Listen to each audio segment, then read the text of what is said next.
คือถ้าជាមនុស្សសោជាមនុស្សប្រព្រឹត្តមនុស្សជីវិតមនុស្សទី2មនុស្សទេវជីវិតជាមនុស្សរូបរាងកាយតែចរិយាមេរយាទចិត្តថ្លើមអីការប្រព្រឹត្តអីដូចជាទេវតាអានឹងឯសាមនុស្សនោះមានសិល5រក្សាសិល5ចិត្តដូចទេវតាមនុស្សបានដូចទេវតាធៀប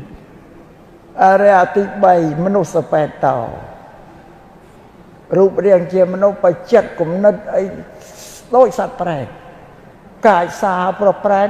មិនមានសេចក្តីស្រេកឃ្លានក្រហល់កាហាយហ្នឹង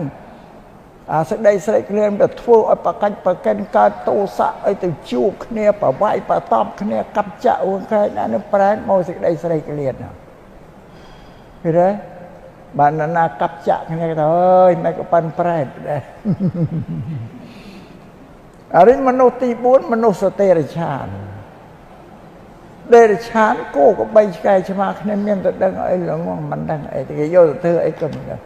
ជាមនុស្សបើល្ងងដោយសត្វចឹងនេះមនុស្ស4ប្រភេទខ្ញុំគិតមើល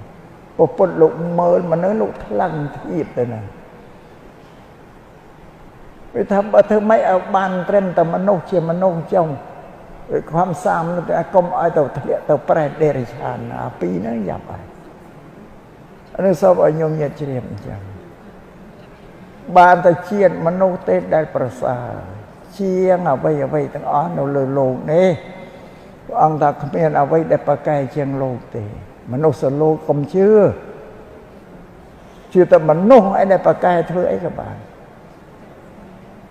ចេញខ្ញុំញាតិគិតមើលមកសម្ភារៈដែលប្រើប្រាស់ទំនើបអត់មានអ្នកណាធ្វើខុសពីមនុស្ស